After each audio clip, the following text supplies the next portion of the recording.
Não sei se você está acompanhando o desastre da FTX, a exchange de criptomoedas que simplesmente derreteu nos últimos dias e tem tudo para virar série no futuro, documentário, para tentar escavar e demonstrar um pouco de como que uma bagunça tão grande como essa aconteceu. Esse vídeo é para tentar resgatar um pouco do que aconteceu, o impacto que isso está causando, quais são os aprendizados e o porquê que as bolhas continuam a se formar. Bom, basicamente a FTX ela foi criada e liderada por um cidadão chamado Sam Bankman-Fried.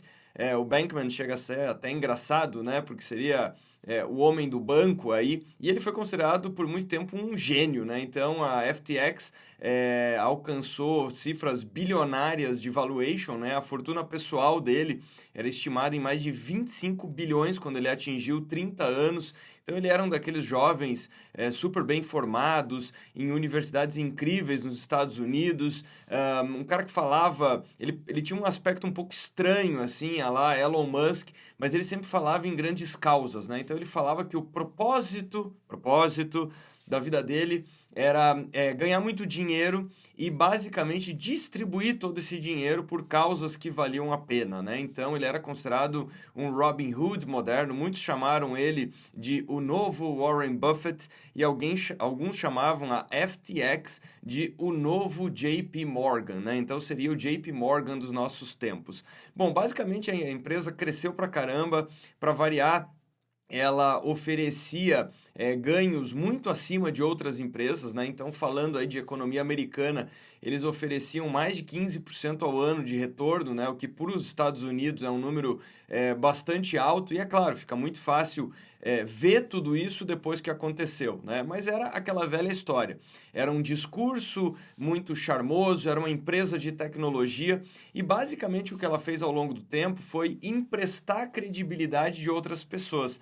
Então, só para vocês terem ideia, a FTX, até a semana passada, era a empresa que ganhou o chamado naming rights, né, do ginásio do Miami Heat em Miami. Então, aquele ginásio que historicamente era chamado de American Airlines Arena se tornou estádio FTX, né? Então, é uma daquelas coisas que quando as pessoas olham, elas falam: não tem como uma empresa dessa não dar certo. Caramba, ela se tornou o nome da arena do Miami Heat. Só que isso vai muito além. Eles também viraram patrocinadores da equipe Mercedes na Fórmula 1.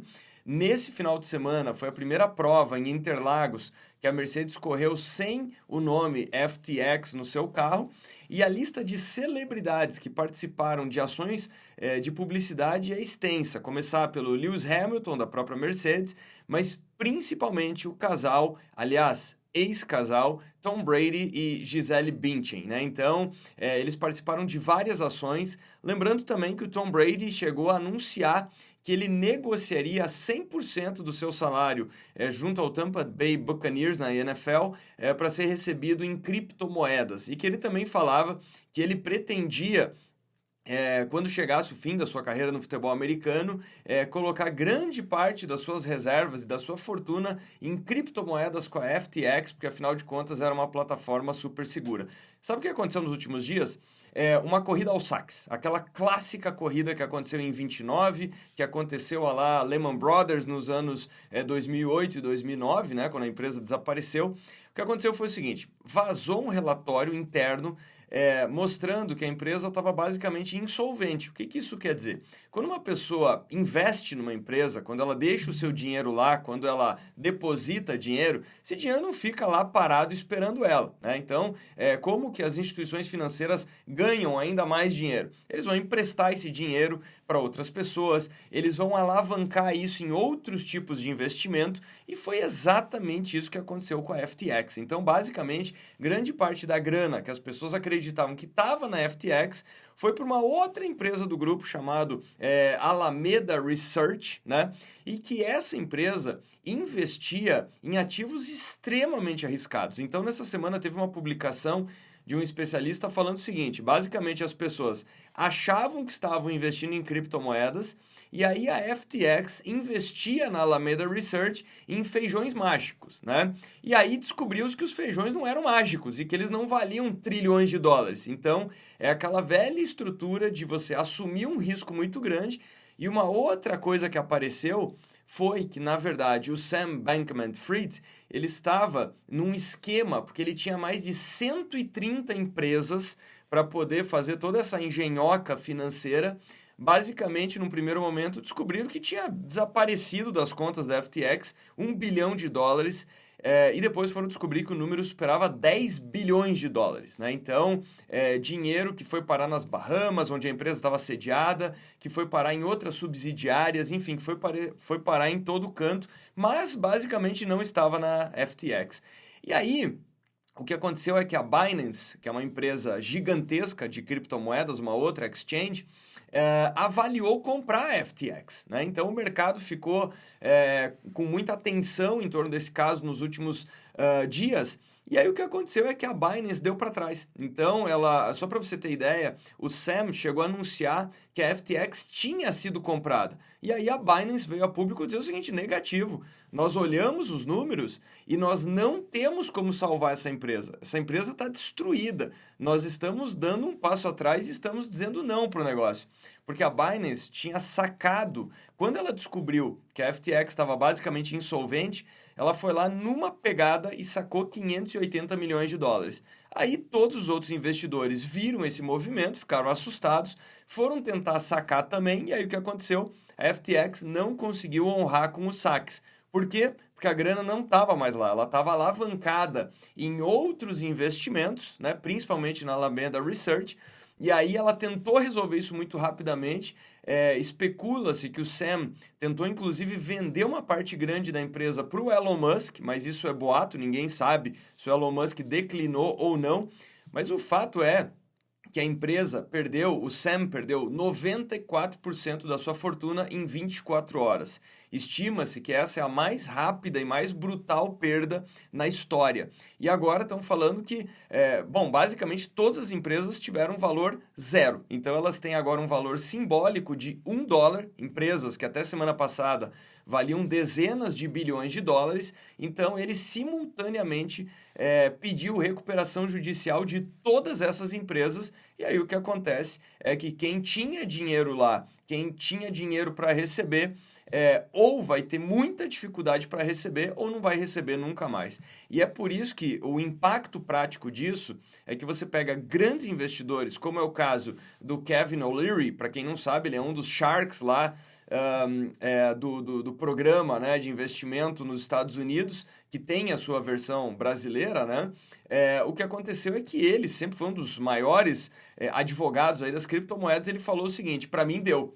Eu não invisto mais até que não tenha regulação em cima desse setor das exchanges, que é um projeto que está sendo discutido muito fortemente aqui no Brasil também. E é isso que me chama a atenção, porque as criptomoedas carregavam essa utopia da descentralização e de ninguém regular, seria tudo regulado por algoritmo, e esse discurso utópico, ele é fantástico até a hora que acontece uma grande cagada, como acabou de acontecer com essa exchange, né? Então agora o pessoal tá querendo saber, puxa, como é que eu poderia reaver o meu dinheiro? Como é que eu caí nesse golpe? E aí você deve estar pensando, mas isso é problema das pessoas que colocaram o seu dinheiro lá. Não, o problema é muito mais grave, porque vários fundos de pensão atrelados a aposentadorias também investiram, justamente porque acreditavam que a coisa era sólida. Bom, basicamente, onde é que eu quero chegar com tudo isso?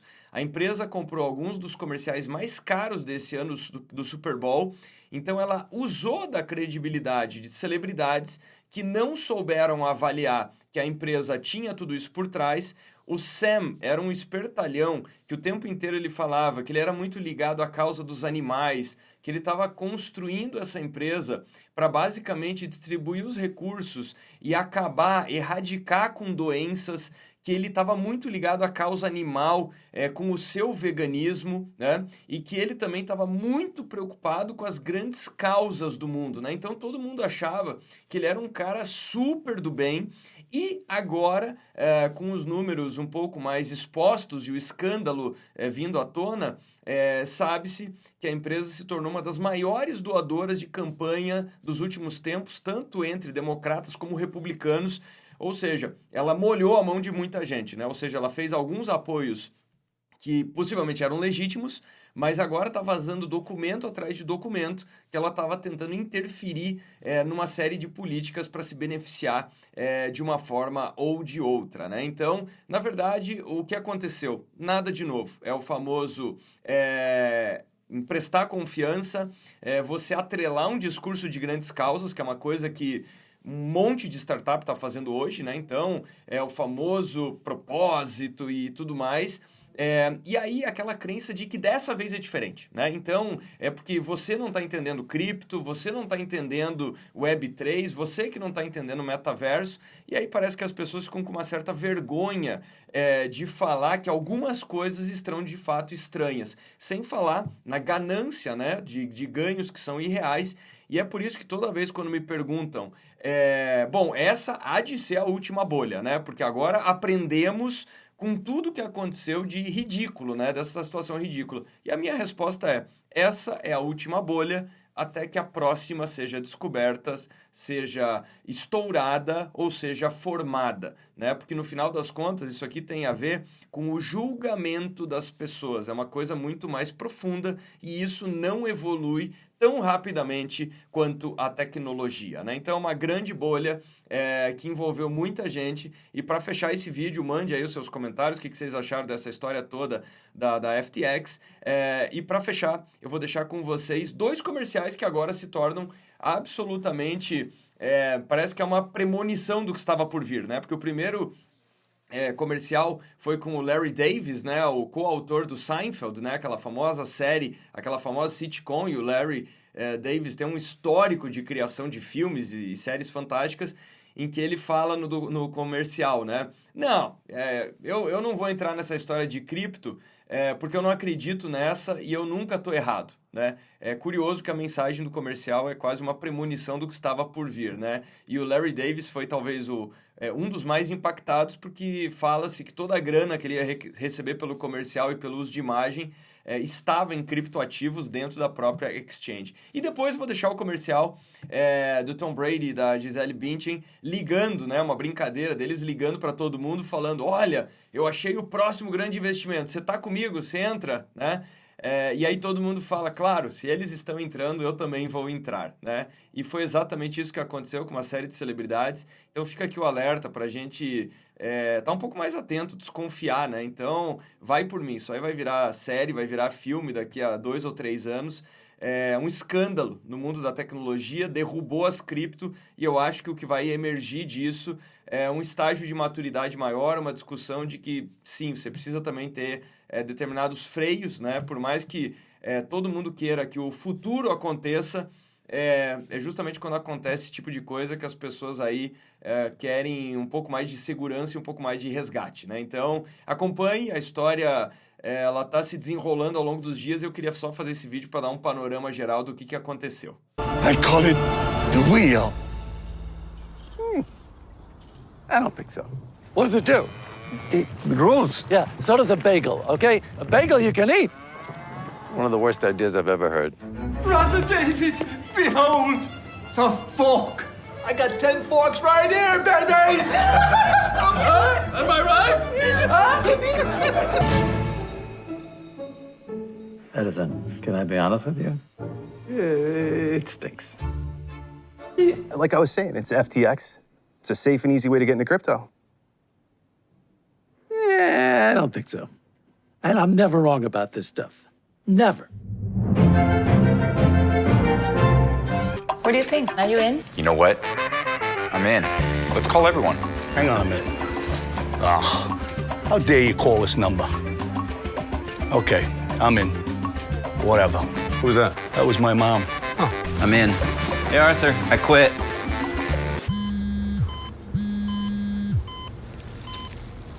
I'm in. Hello, Tom. Doggy coin? Sue, Mark. Are you in? I'm in. I'm in. I'm in. All right, this last one might be tough. Nah, he loves you. Probably just getting to the dentist. This guy. First, even if you wanted to come back, we wouldn't take you. Yes, you would. Yeah, we would. You're right, we would. What's up? I'm getting into crypto. With FTX. You in? What providing gives 360-degree access to the crypto markets with the ability to trade everything from alts to DeFi. I believe I'm in, but still hate you. Understood. Take care. Best of the family. Is he in? Yep, Did he say he hates you? he did. Even on the phone, that guy sounds handsome.